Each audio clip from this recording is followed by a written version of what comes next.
शेर शेर होता है और गीदड़ गीदड़। एक जंगल में शेर शेरनी का युगल रहता था। शेरनी के दो बच्चे हुए। शेर प्रतिदिन हिरणों को मारकर शेरनी के लिए लाता था। दोनों मिलकर पेट भरते थे। एक दिन जंगल में बहुत घूमने के बाद भी शाम होने तक शेर के हाथ कोई शिकार न आया।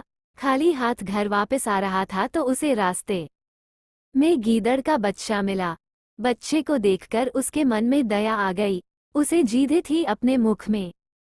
सुरक्षा पूर्वक लेकर वो घर आ गया और शेरनी के सामने उसे रखते हुए बोला, प्रिय, आज भोजन तो कुछ मिला नहीं। रास्ते में गीदड़ का ये बच्चा खेल रहा था, उसे जीवित ही ले आया हूँ।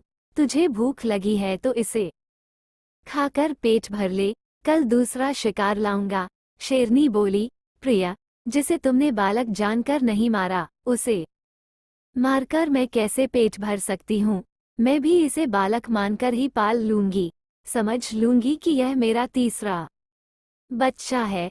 गीदड़ का बच्चा भी शेरनी का दूध पीकर खूब पुष्ट हो गया और शेर के अन्य दो बच्चों के साथ खेलने लगा। शेर शेरनी तीनों को प्रेम से एक समान रखते थे। कुछ दिन बाद उस वन में एक मत हाथी आ गया। उसे देखकर शेर के दोनों बच्चे हाथी पर गुर्राते हुए उसकी ओर लपके। गीदड़ के बच्चे ने दोनों को ऐसा करने से मना करते हुए कहा, ये हमारा कुलशत्रु है, उसके सामने नहीं जाना चाहिए।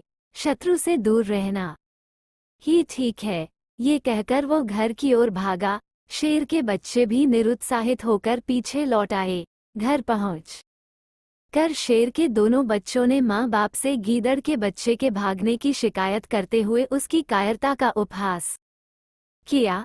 गीदड़ का बच्चा इस उपहास से बहुत क्रोधित हो गया। लाल लाल आंखें करके और होठों को फड़फड़ाते हुए वो उन दोनों को जली कटी सुनाने लगा।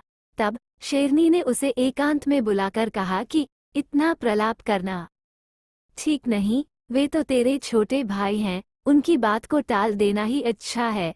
गीदड़ का बच्चा शेरनी के समझाने बुझाने पर और भी भड़क उठा और बोला, मैं बहादुरी में, विद्या में या कौशल में उनसे किस बात में कम हूँ जो वे मेरी हंसी उड़ाते हैं। मैं उन्हें इसका मजाक चखाऊंगा, उन्हें मार डालूंगा।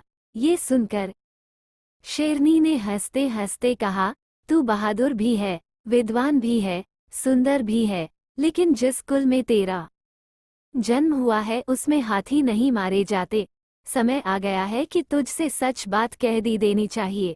तू वास्तव में गीदड़ का बच्चा है। मैंने तुझे अपना दूध देकर पाला है।